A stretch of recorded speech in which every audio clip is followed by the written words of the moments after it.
Hello and welcome. Today I'm going to give you a really cool little chord changing workout. Now, chord changes and slow chord changes and cumbersome chord changes are the reason why most people sadly give up the guitar, okay? But what about if there was a way to improve your chord changes every single day? Would you give up then? Would you feel frustrated? Or would all the songs you play become so much more enjoyable and sound better? Well, there is, okay? And that's what we're going to do today. We're going to do a simple chord changing workout, okay, that anyone can do. It takes a little bit of practice, but obviously everything does take practice on the guitar. So basically we're going to do a couple of simple chord changes and we're going to make it gradually harder, okay? We'll start with a G to E minor. We're just going to strum each chord twice, okay? I'm going to put a timer on in a minute. G to E minor, 2 strums. Okay, then we're going to go from C to F. You can do a simple F, or you can do the big F. Stick with the simple F if you want to. Okay, then we're going to go from D to A.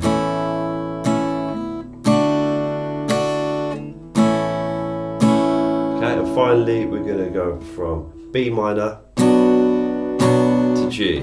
So we've got a bit of bar chord practice in there as well. Okay, I'm going to set the timer and we're going to do it. It's a short video, but we're going to have loads of fun. Okay, then I'm going to set the timer in a second. We're going to do each pair of chords for 15 seconds. So it's a 60-second workout. Very powerful. You can rewatch it as many times as you like. Do it with me, okay? But also stick around as well to the end of the video because there's going to be some tips there to help with all your chord changes, which are absolutely crucial. Okay, so let's go. Okay, 15 seconds on each one. Ready and go.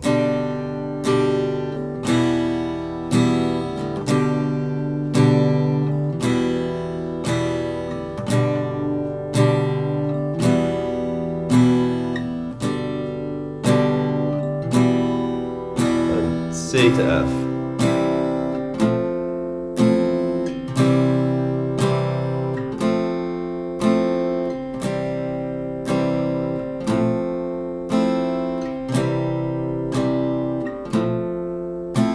D to A.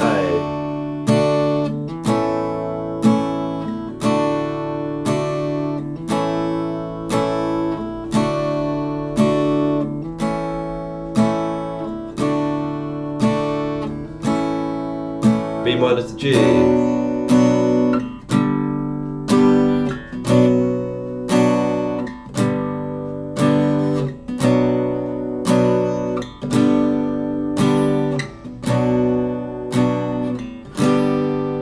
And there you have it, okay?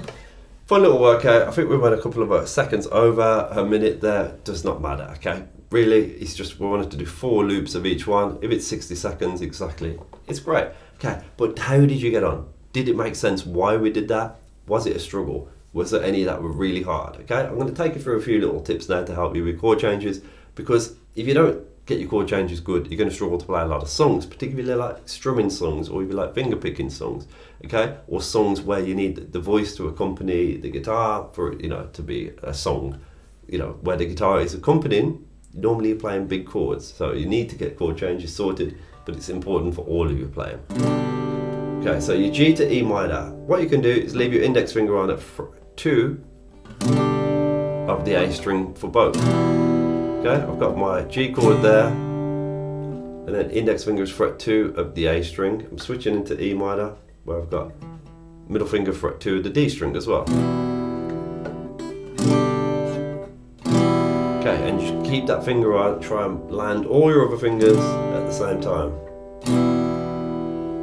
When you go from E minor to C, which was like level 1 to level 2 in this little workout, your middle finger can stay on the fret 2 of the D string, and you can pivot around that to go into the C chord. So you can keep your middle finger on fret 2 of the D string, and let your other fingers move around. Then when you go from C to F, you can keep your index finger at the first fret of the B string and drop these 2 fingers down a string. So C to F. This is if you're doing this little partial F. When I do this partial F, all I'm keying is these 3 notes. And the high E string, I'm intentionally muting with the back of my index finger there. So for the C, I'm right on the tip of that finger. So it's not muting the high E.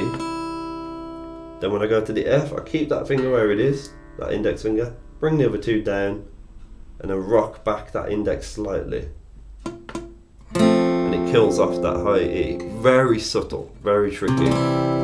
But a lot of guitar playing is subtlety, and you need to work on those tiny little subtle things very, very slowly and really feel. Not enough guitarists use a sense of feel when they play. I mean, when I play that F now, I know if I play that high E string, I'm going to hear it.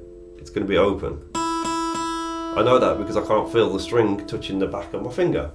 If I rock back that finger slightly, now what's going to happen? It's going to be dead. I can feel it on the back of my finger. So just having that sense of feel and awareness is so important. Okay? When you go from D to A, for the other chord change, you can leave your index finger on at fret 2 of the G string and pivot around that. And put your other fingers around it. So index finger fret 2 of the G string, middle finger can go fret 2 of the D, ring can go fret 2 of the B. And when you change back to D, you can just leave that index finger where it is on that fret 2 of the G string. These are all pivot chord changes, by the way. You know, with chord changes, if you can leave a finger on for the change, do so. It makes it easier. If you can't, there's other technical things that you need to do, okay? But a lot of it includes just trying to land those fingers at the same time. You know, that is the bare bones of it, and a lot of repetition and a lot of good technique. And there's a lot more to it than just that, but that's the basic idea. When you go from B minor to G, again, you can pivot around that index finger on that fret 2 of the A string. Nearly forgot where I was then. Okay. So G, and then see this, back into B minor. I'm taking these fingers off, spinning around onto the bar, adding no other fingers for the B minor. And then I'm taking that off, that bar, but keeping the tip of my index finger on. There you go, some little tips for your chord changes. Right, now it's very important that you get your chord changes good. It's very important that everybody does workouts on the guitar. You don't have to do big full workouts, but the truth is, a lot of people waste so much time when they practice by not really practicing. So one way around that is to have a specific workout that you do every day. You press play on a video, you do it with somebody else because you know you can't get distracted. You've just got to follow the workout. And if you do that workout every day, you're going to make improvements. And you only need to do a couple of minutes a day of a workout on lots of little technical things, and it's going to really help you playing. And then you can get on doing all the fun stuff. Okay, so you get the technical stuff out of the way with some focus for a couple of minutes, and then you work on the other stuff that you want to do, your songs and all that sort of stuff, and just having fun. Okay, so if you do want to work out, I've got a specific one here. It's a very short workout, but we cover a lot of important stuff, so definitely watch that now because that's really, really powerful. Thanks for watching. Check that out. Bye bye.